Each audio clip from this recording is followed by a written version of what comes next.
In the summer of 1945, the quiet corridors of Bletchley Park witnessed an act of systematic erasure that would alter the course of technological history forever.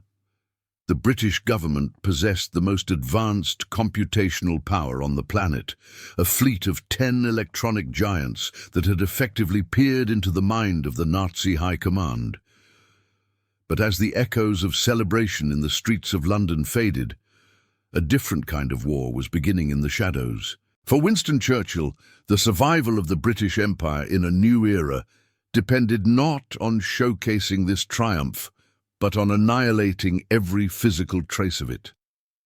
You have likely heard the dramatized tales of men with sledgehammers smashing delicate glass valves and iron frames into scrap metal, but the reality was far more cold and calculated. Britain didn't just discard its machines because they had no use. That is a historical falsehood that masks the extreme secrecy of the early Cold War. The world would not learn the full scale of this British innovation until the 1970s, as the government prioritized national security and intelligence over the civilian development of early computing. This is the story of the Colossus, the world's first programmable electronic computer, and why the nation that invented the future decided to tear it apart before the rest of the world could even learn its name. The transition from the triumph of the Second World War to the paranoia of the Cold War was not a slow fade, but a sharp, sudden fracture. To understand why the Colossus was sacrificed, one must first understand the shadow world it inhabited. In 1945, the victory in Europe was absolute, yet for the cryptanalysts at Bletchley Park, the atmosphere was not one of rest, but of profound tension. For years, they had operated under the highest levels of classification, breaking codes that were deemed unbreakable. Most people today are familiar with the Enigma machine and the heroic efforts of Alan Turing, but for the military elite and the specialists in the testery and numery sections, Enigma was merely the prelude. The real challenge, the one that required a leap into the electronic age, was the Lorenz SZ42. Unlike the portable Enigma used by field units, the Lorenz was a heavy, complex teleprinter cipher machine used exclusively by the German High Command to communicate with Army Group commanders. It didn't just have 3 or 4 rotors, it had 12, creating a mathematical complexity that was exponential. The breakthrough that made the Colossus possible was not just an engineering miracle, but a mathematical one. It began with Bill Tutter, a young chemist turned cryptanalyst who accomplished what many thought was impossible. He deduced the entire logical structure of the Lorenz machine without ever having seen one. By analyzing a massive depth, 2 messages sent with the same key settings, Tutte identified a repeating pattern of 41. He realized that one of the wheels must have 41 positions. From there, he mapped out the 12-wheel architecture, 5 chi wheels, 5 psi wheels, and 2 motor wheels. This deduction provided the necessary context for the war's most difficult puzzle. However, knowing how the machine worked was only half the battle. The daily conflict was finding the specific wheel settings for each message. The mathematical space was so vast that manual methods, while intellectually brilliant, were far too slow. Therefore, a machine was needed to automate the statistical search for the wheel positions. This is where Tommy Flowers entered the frame. A brilliant engineer from the Post Office Research Station at Dollis Hill, Flowers proposed a machine that used thousands of vacuum tubes, or valves, to perform high-speed Boolean logic. The establishment was deeply skeptical, as valves were notorious for burning out, but Flowers understood that if the machine was never turned off, the valves would remain stable. Despite the skepticism, Flowers used his own resources and the facilities at Dollis Hill to build the first Colossus. When the Colossus Mark I arrived at Bletchley Park in early 1944, it revolutionized the war effort. It could read 5,000 characters per second from a paper tape moving at nearly 30 miles per hour. This was the birth of high-speed data processing. By the time the Mark II version was deployed, featuring 2,400 valves, the British were reading Hitler's personal communications with his generals, sometimes before the generals themselves had received them. This intelligence played a decisive role in the war, specifically in confirming that the Germans believed the feints of Operation Fortitude, allowing the Allies to land in Normandy with a reduced threat of counterattack. The Newmanry section, led by Max Newman, became the home of these electronic behemoths. It was a factory of logic where high-speed paper tapes whirred through optical readers. The Wrens, members of the Women's Royal Naval Service, operated the machines in shifts, their faces illuminated by the glow of thousands of valves and the flickering lights of the plug boards. The heat was immense. The noise was a rhythmic, industrial thrum. The Colossus didn't work by guessing the code. It performed what was known as a double delta count. It analyzed the difference between successive bits in the message, looking for statistical biases that would only appear when the machine's internal logic matched the settings of the German Lorenz wheels. It was a process of elimination on a grand scale. Every time a message was broken, it was a therefore that moved the Allies closer to victory. However, the moment the war ended, the very brilliance of the Colossus became its death warrant. The transition from the Second World War to the Cold War was instantaneous in the minds of the British intelligence community. They realized that the Soviet Union was already adopting similar teleprinter encipherment methods. Therefore, if the world knew that Britain could break the Lorenz, the Soviets would immediately change their systems, and Britain's hard-won window into the Kremlin would be slammed shut. By order of Winston Churchill, 8 of the 10 machines were dismantled to ensure their existence remained a state secret. This leads to the persistent myth that the machines were destroyed because Britain had no use for them, a claim that is factually false, as the machines were retained for intelligence purposes until 1960. The machines were technically superior, but the extreme secrecy of the early Cold War dictated their future.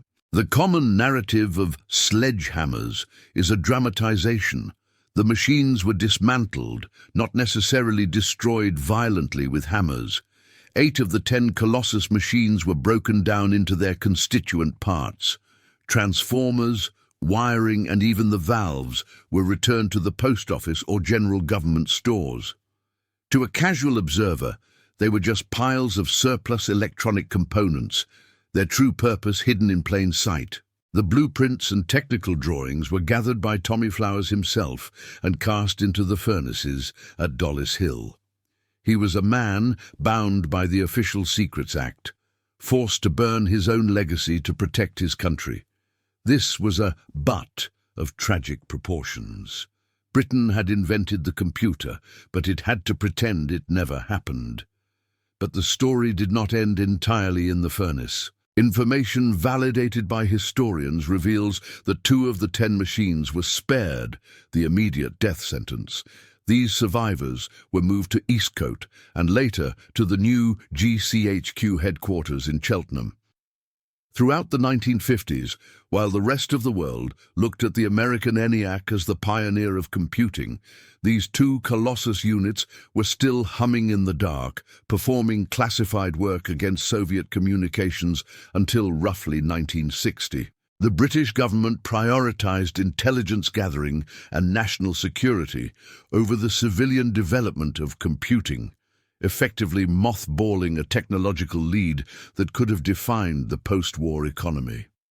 The cost of this secrecy was immeasurable. Because the Colossus remained a state secret until the 1970s, the world was unaware of the scale of this British innovation. The engineers and scientists who built it could not capitalize on their work. The British computer industry was forced to start from scratch. Men like Tommy Flowers returned to mundane jobs, unable to tell even their families that they had invented the technology that would eventually define the 21st century. Therefore, we must look at the dismantling of the Colossus not as an act of short-sightedness, but as a supreme sacrifice of industrial leadership for the sake of national security. Britain chose to be a silent giant, destroying its lead in the digital revolution to maintain its lead in the intelligence war.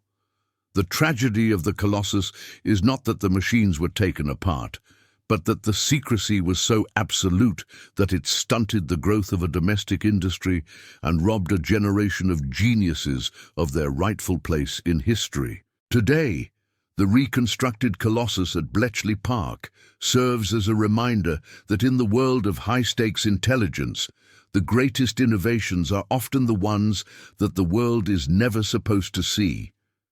Britain had the future in its hands in 1945, but because it was a weapon of war first and a tool of progress second, it was dismantled in the name of a peace that was never truly certain. To further expand on the mechanical and logical depth of the Lorenz cipher, one must appreciate the sheer audacity of the Nazi high command. They believed that by adding two independent layers of obscuring characters to a plain text message, they had created an unbreakable shield. The first layer came from the chi wheels, which stepped regularly like a clock. The second layer, the psi wheels, was far more insidious because they moved irregularly. The Colossus had to be designed not just to process data, but to perceive patterns in chaos. Tommy Flowers and his team developed an optical reading system that was years ahead of its time. The paper tape, containing the intercepted German teleprinter signal, was formed into a loop and spun at incredible speeds. If the tape tore, the machine was useless. Therefore, the engineering of the bedstead, the frame that held the tape, was as critical as the electronic logic itself. While the numerai was a hive of electronic activity, it relied heavily on the mathematical groundwork laid by Bill Tutt. Tutt's statistical method was the soul of the machine. He realized that if you compared the difference between one character and the next, the delta, the influence of the irregular psi wheels was partially neutralized. This revealed a subtle statistical bias in the chi wheels. The Colossus was built to exploit this specific weakness. It was a massive high-speed counting machine that could test thousands of wheel combinations in a fraction of the time it would take a human. This was the first time that mathematics, engineering, and logic were combined on such a scale to solve a real-world problem.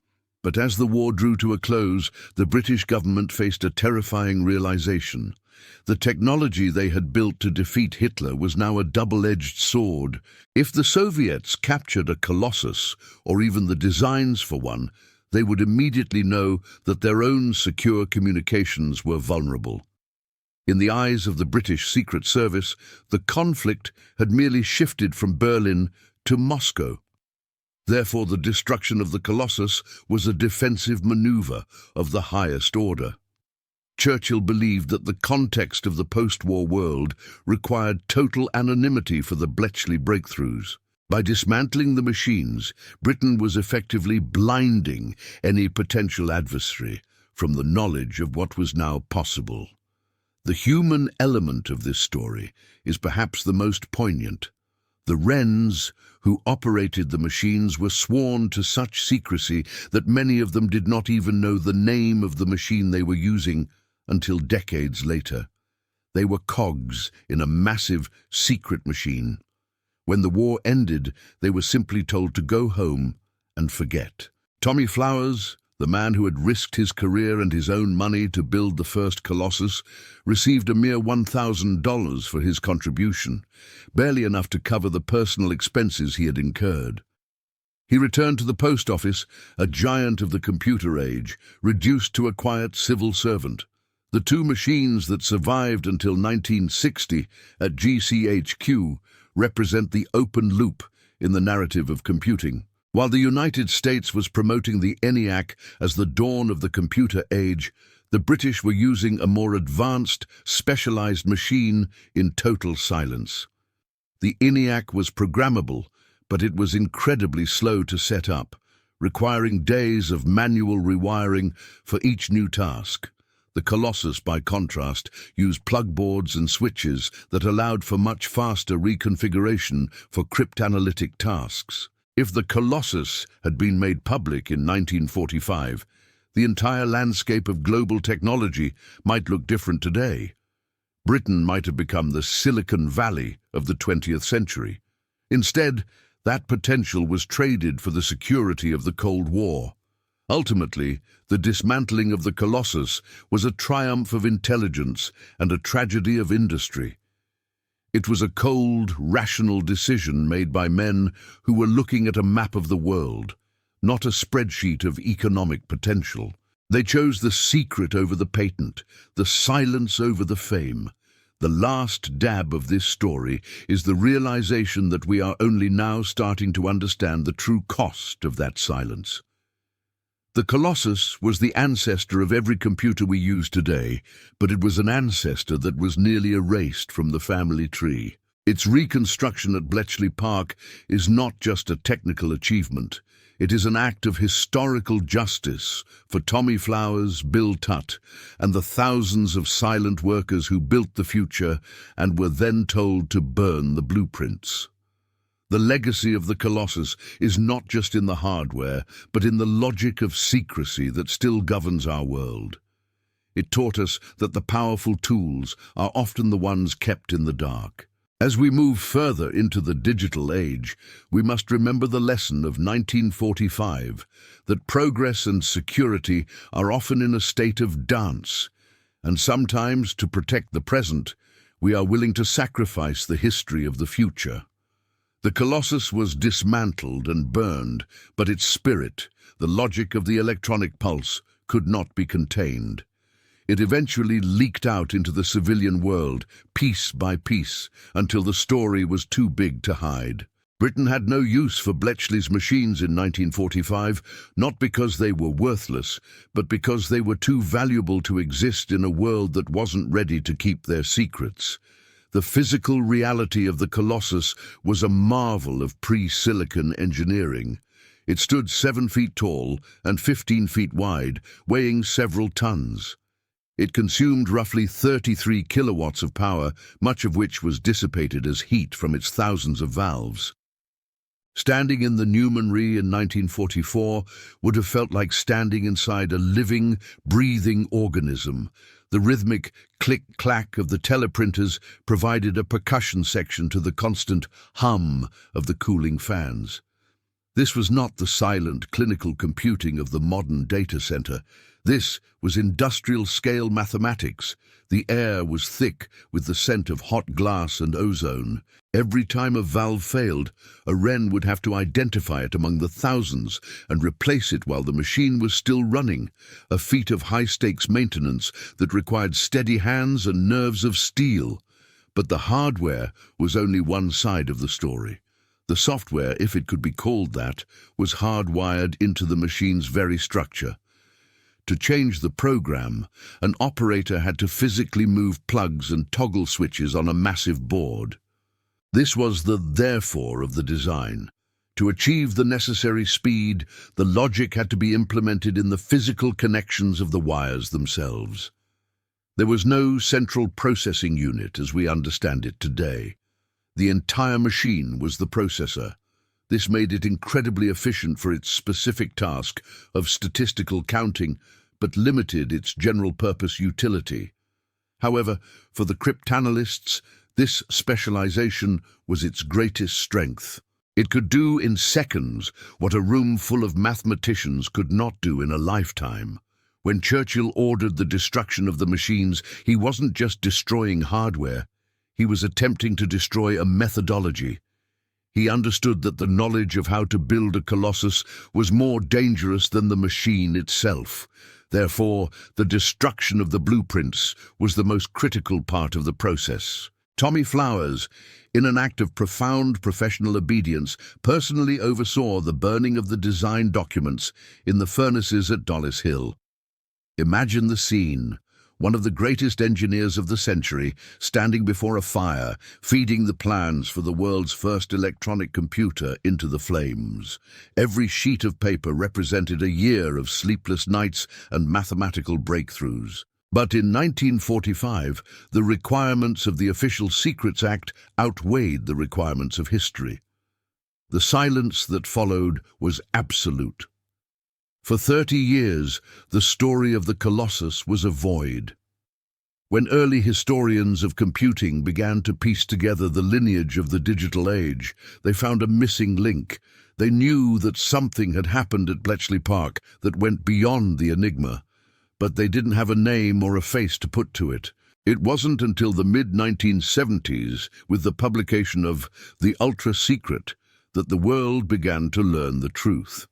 Even then, the full technical details remained classified for decades more. It was a but that lasted for half a century. Britain had the lead, but it remained silent. The reconstruction project in the 1990s, led by the late Tony Sale, was an act of archaeological engineering. Sale and his team had to work from a handful of grainy, illegal photographs and the fading memories of aging veterans. They had to rediscover the forgotten techniques of vacuum tube logic. When the reconstructed Colossus was finally switched on and successfully broke a Lorenz encrypted message in 2007, it was more than just a technical demonstration. It was the closing of a loop that had been left open since 1945. It proved that Flowers and his team had been right all along. Their machine was not a relic, it was a masterpiece. By 1950, the butt of the survivors at GCHQ Eastcote became the vanguard of Britain's new intelligence frontier. While the 8 dismantled machines were being recycled into civilian post office equipment, their valves finding new lives in telephone exchanges, the 2 remaining giants were repurposed for the highest levels of Soviet cryptanalysis. This use proves that the technology was far from obsolete. Rather, it was a weapon too potent to be revealed. The survival of these machines into the 1960s highlights the government's desperate struggle to maintain its cryptanalytic edge in a world where the atomic bomb had redefined the meaning of security. As the 1950s progressed, the secrecy surrounding Colossus began to actively damage the very nation it sought to protect. In Manchester and Cambridge, early pioneers like Freddie Williams and Tom Kilburn were building the first stored program computers. This brings us to the crucial, often overlooked link between the secret fires of Bletchley and the birth of the Manchester small-scale experimental machine, better known as the Manchester Baby.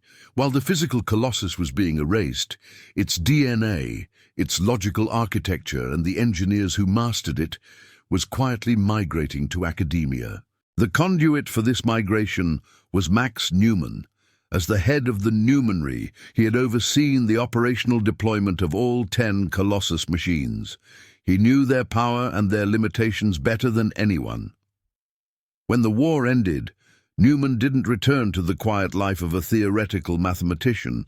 He moved to the University of Manchester with a singular goal: to build a general-purpose computer. He brought with him the concept of high-speed electronic logic, and crucially, he brought the people. Jack Good and David Rees, both veterans of the Newmanry, joined him in Manchester. They carried in their minds the secret of how thousands of valves could be made to function as a singular logical mind. This transfer of intellectual capital was a direct result of the Colossus project. However, they faced a new conflict. The Colossus was a hard-wired machine. To change its function, you had to change its wiring. Newman realized that the next great leap, the therefore of the computing evolution, was the stored program. The machine needed to be able to hold its instructions in its own memory. This led to the involvement of Freddie Williams and Tom Kilburn, who developed the Williams-Kilburn tube, a way to store data using a cathode ray tube. While they were not part of the secret Bletchley inner circle, they were working under Newman's direction and funding. The baby was, in many ways, the civilian, general-purpose child of the specialized secret Colossus. It used the same fundamental valve technology, but applied it to a new, more flexible architecture. When the Manchester Baby ran its first program in June 1948, it was the first time a stored program computer had ever functioned. This was a triumph, but it was a bitter-sweet one for the Bletchley veterans. They knew that the baby was standing on the shoulders of a giant that officially did not exist. Therefore, the rhythm of British innovation was not entirely killed by Churchill's order. It was merely forced to change its tune. The dance continued between the secret world of GCHQ and the public world of Manchester. Even Alan Turing, who had worked closely with the Numenry, eventually moved to Manchester to write the programming manual for the subsequent Ferranti Mark I. The ghost of the Colossus was in the room during every major milestone of early British computing. But because the veterans were sworn to silence, they could never publicly acknowledge the debt they owed to Tommy Flower's masterpiece. The failure to officially merge the secret engineering breakthroughs of the post office with the academic rigor of Manchester meant that Britain's initial lead was constantly under threat. While Britain had the context of electronic logic first, the United States had the therefore of massive industrial investment and public-private partnership. By the time the IBM 701 hit the market, the fractured British effort, split between a secret past and a public future, could no longer keep pace. As we look back from the vantage point of 2026, the story of the Colossus serves as a cautionary tale about the intersection of technology and statecraft. It reminds us that the trajectory of innovation is not always a straight line upward. Sometimes it is interrupted by the harsh realities of geopolitics.